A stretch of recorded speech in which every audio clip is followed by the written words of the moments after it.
So, wait, you have how many people coming over?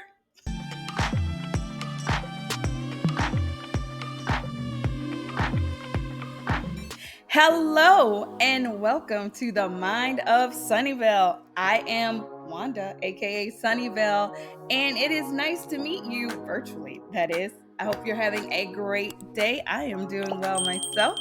I am so excited for this, my second video. Yay! I'm releasing my second video. So I'm very excited for that. I also got a little nap because I like my naps. And I'm wearing one of my favorite headbands today. Okay, yeah. So I'm excited. So, what's on my mind today? Hosting. Yes, I'm talking about hosting a party, a barbecue, a get together, whatever you call it where you're from. Hosting at your home. So I know we've all done it, or we've been a guest at someone else's home who's done it. And if you're like me, there is a mad dash with my mostly wonderful husband and my mostly wonderful children to clean, dust, polish everything we can get our hands on before everyone gets in.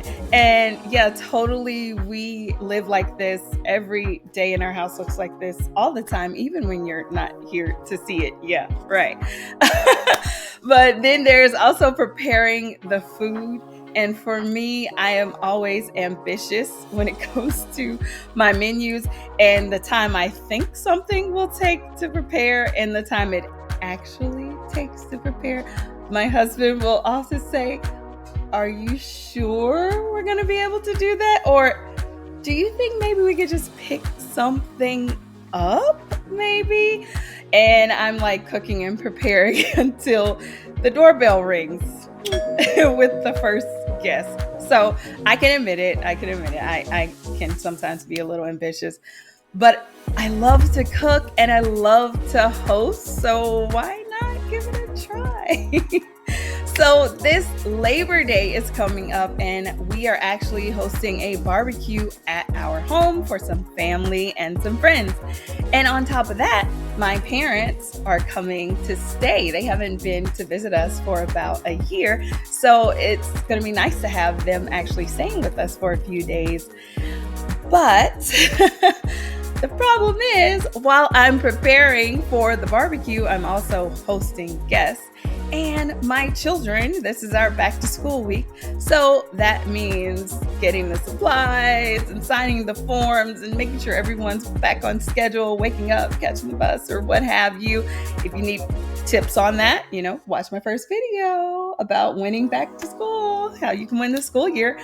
But it's all of that together. And I had to balance the cleaning and the prepping, but that's okay. I think we're in a good spot. I'm just really excited to see my parents, and I love hosting people. So it's a chore, but it's a chore that I kind of enjoy. But that's kind of some of the things I've had to balance. But I think we're good. I think we're going to be good for our barbecue. So I wanted to share a few things with you that I think you should probably keep in mind to help the host, enjoy the event with the guests, because that's a big part of it. Yes, you want them to enjoy themselves, of course, but you should also be enjoying it as well.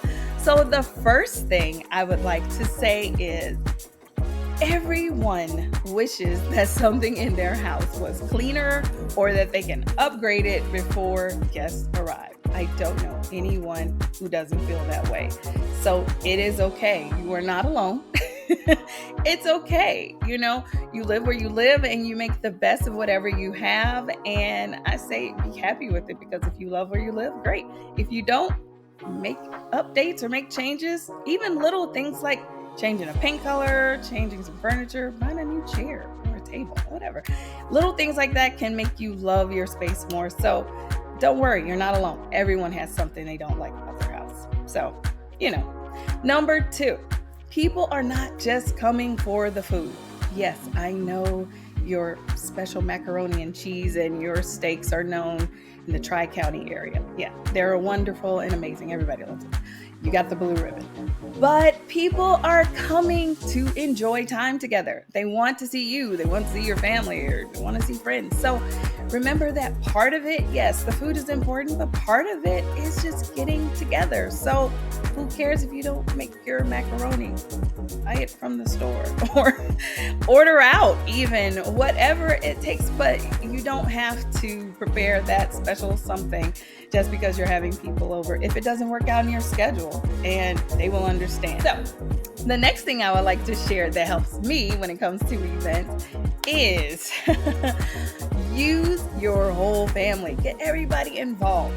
Though that mostly wonderful husband I mentioned and the mostly wonderful children I mentioned, they know that at any time I can call on them to pop something for me, put out that bowl, check that bathroom.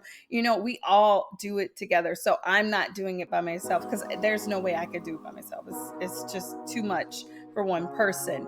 And they all pitch in and they help, and it works out really nicely. And I know that I can hand it off to someone else and they will get it done so I can worry about something else. Also, very, very, very important. Please, please, please, as a personal favor to me, please have some food available when your guests arrive. It is very tough to arrive at an event and you're hungry, but nothing is prepared and they are still cooking and it's another hour before you eat. If you're like me, and my family, we plan our meals around what we're doing that day. And if I think I'm coming to your house for lunch, I won't have eaten lunch. I might have had something small, but I will not have eaten lunch ahead of time, or I will not have eaten dinner ahead of time. So please, maybe it's just my family, maybe we're just hungry people, but if you invite people over, please have something. I don't care if it's a store-bought appetizer, something small, fruit tray, crackers and cheese, I don't know. But please have something available to eat.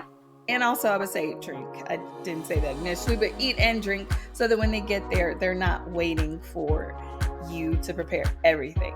Yes, you can still be doing some things because some things take time, but please have something available for people to eat when they arrive. And lastly, I would say this one is kind of related to number 3. Let your guests bring something. Every time I go to someone's house, I always ask, what would you like me to bring? Is there something I could bring? And usually the answer is no, but I like to ask anyway because it's just polite. But when people ask me, sometimes I feel like I can't ask them to bring something, but let me change it. I used to feel like I can't ask them to bring something, but now I do. So if you've had a busy day at work, or it's been a busy, crazy week, or you just weren't able to, it's okay to ask your guests to bring something. Your guests want to help, and it's just a polite and a kind gesture that most people do when they go to someone's home. I do it, and I don't know why I'm surprised when people ask me, because I do the same thing, but I have learned to allow people to bring things when they come over, and it doesn't take away from me being the host and, not being hospitable to them as guests. It's just, it's a help for me, and it's something I don't have to run to the store and get. It was nice talking to you today. I hope to see you in my next video. Remember to check out the first video about going back to school. And if you haven't already, like and subscribe, hit the notification bell so you'll know when I drop another video. And I think that is all for me now.